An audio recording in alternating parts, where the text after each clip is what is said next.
Hi friends, Assalamu alaikum, good morning, welcome to my channel. இன்றைக்கி நான் உங்களுக்கு உப்மா செய்கிற சிஸ்டம் எப்படின்னு காட்ட போகிறேன். இது தான் நான் செய்கிற சிஸ்டம். நிறைய மெத்தட் இதில் நான் இப்படி தான் உப்மா செஞ்சு கொள்வேன். நான் இதுக்கு 3 cups ரவை எடுத்துக்கிறேன். இங்கே 2 cups மில்க் எடுத்துக்கிறேன். இதில் வந்து ஒரு ½ கப் மட்டுக்கு திக் மில்க் எடுத்துக்கிறேன். ஒரு எக், லீக்ஸ் கொஞ்சம், கேரட் ஒரு 2 கேரட் எடுத்து அதையும் கிரேட் பண்ணி எடுத்துக்கிறேன்.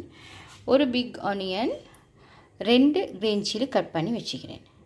ஃபஸ்ட்டில் இதை செய்ய போகல நாங்கள் ரவையை கொஞ்சம் லைட்டாக வறுத்துக்கொள்ளணும். நாங்கள் வறுத்துக்கொள்வோம். அதை 2 பேன் வச்சுக்கிறேன். இதில் நாங்கள் ரவையை போட்டு ஒரு 5 மினிட்ஸ் மட்டுக்கு லைட்டாக வறுத்துக்கொள்ளணும்.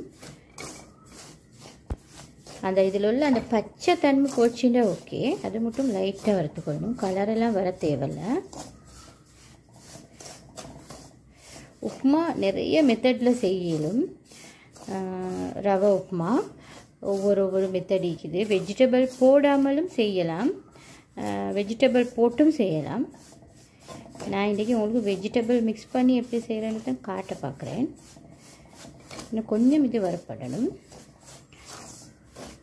உப்மாவில் இருக்கிற ஸ்பெஷாலிட்டி என்னென்னு தெரியுமா? இது வந்து ஹாட் சீசனுக்கும் சாப்பிடலாம், கூல் சீசனுக்கும் சாப்பிடலாம். அதுதான் இதில் இருக்கிற ஸ்பெஷாலிட்டி. ஸோ அதுதான் எல்லா கண்ட்ரிலையுமே இது ரொம்ப ஸ்பெஷலாக இருக்குது. சரி, ஓகே. இப்போ எங்களோட ரவை வறுப்பட்டுருச்சு. இது வறுப்பட்டது இப்போ நல்லா போதும். இப்போ நாங்கள் இதை ஒரு பவுலில் ஃபஸ்ட்டுக்கு செப்பரேட் பண்ணி வச்சுக்கொள்வோம்.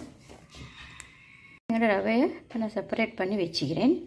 இப்போ நெக்ஸ்ட் வந்து நாங்கள் இதில் கட்டி கொஞ்சம் மிகுதி, இதை நாங்கள் கொஞ்சம் வடித்து கொள்ளணும்.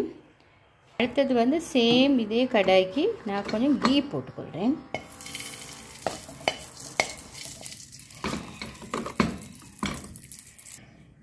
இப்போ நான் இதுக்கு ரொம்ப ஒரு ரெண்டு போட்டுக்கிறேன்.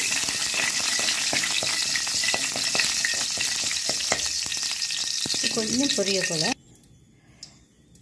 ஆனியனையும் க்ரீன் சில்லியும் போட்டுக்கிறேன்.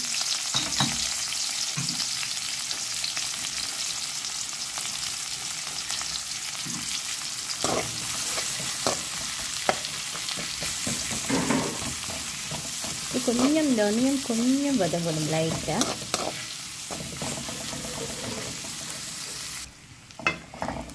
இப்போ இது வதங்கிடுச்சு. இப்போ இதுக்கு நான் கட் பண்ணி வச்ச கேரட்டையும் லீக்ஸையும் ஆட் பண்ணிக்கிறேன். இப்போ இதுக்கு நான் கொஞ்சம் சால்ட் ஆட் பண்ணணும்.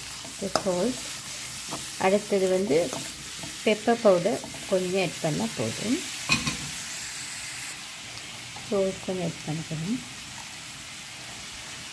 உப்புமா வந்து நிறைய பேர்த்துக்கு தெரிஞ்ச ஒரு டிஷ், நிறைய பேர் செஞ்சுப்பீங்க. இது வந்து நான் காட்டுறது வந்து நான் செய்கிற மெத்தட். நான் செய்கிற மெத்தட்லேயும் ட்ரை பண்ணி பாருங்கள், டேஸ்ட்டாக இருக்கும்.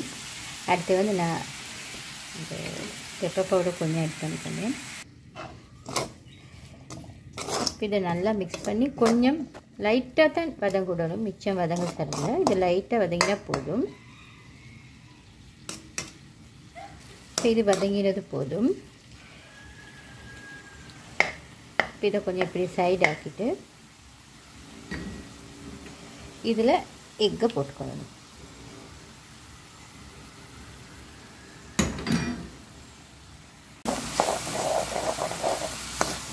இந்த எக்கை இதோடய மிக்ஸ் பண்ணிக்கொள்வோம்.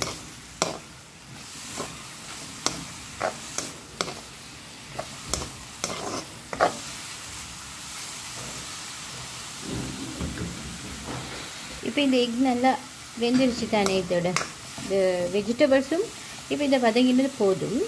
இப்போ நான் இதில் 2 cups மில்க் எடுத்து வச்சேன். அந்த மில்க்கை இதில் நான் ஆட் பண்ணிக்கிறேன்.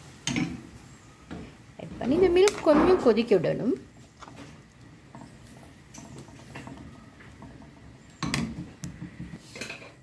ஹீட்டாக வைக்கிற போதும். இப்போ நாங்கள் இதில் கொஞ்சம் கொஞ்சமாக ரவையை ஆட் பண்ணிக்கொள்வோம்.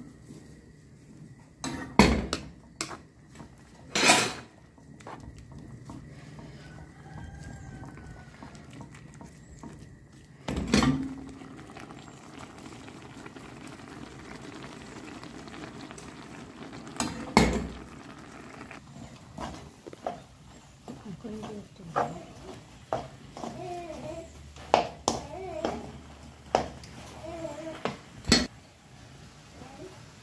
இப்போ நான் திக் மில்க் எடுத்து வச்சுக்கிறேன். இப்போ இதை நல்லா மிக்ஸ் பண்ணிட்டேன். திக் மில்க் எடுத்து வச்சுக்கிறேன். அதை கொஞ்சம் லாஸ்ட்டுக்கு இப்போ நான் கொஞ்சம் இதை எல்லா மில்க்கையும் மெட் பண்ண தேவையில்லை. எங்களுக்கு விளங்கும் கைக்கு இந்த ஈரப்பதம் போதும் அப்படின்ட்டு அந்த நேரத்துக்கு ஒரு கணக்காக நாங்கள் எட் பண்ணிக்கணும். நாங்கள் இதை மிக்ஸ் பண்ணிக்கணும்.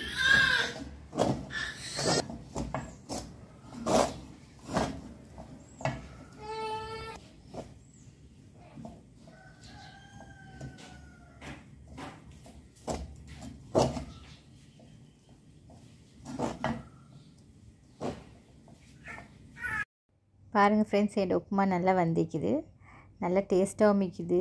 சோல்ட்டெல்லாம் காரமெல்லாம் மிச்சனை போடலை. சோல்ட்டெல்லாம் கணக்கு வைக்குது. இந்த ரெசிபி பிடிச்சிருந்தால் லைக் பண்ணுங்கள். இன்றைக்கி புதுசாக பார்க்குறவங்க இருந்தால் என்னோடய சேனலை சப்ஸ்கிரைப் பண்ணுங்கள். இதே மாதிரி இன்னொரு நியூ டிஷ்ஷோடு நான் உங்களை சந்திக்கிறேன். அதே மாதிரி நீங்களும் இந்த டிஷ்ஷை கொஞ்சம் ட்ரை பண்ணி பாருங்கள். நான் செய்கிற மெத்தடில் நீங்கள் ட்ரை பண்ணி பார்த்துட்டு எப்படி இருக்குன்னு பாருங்கள். நல்லா இருந்தால் என்கிட்ட சொல்லுங்கள்.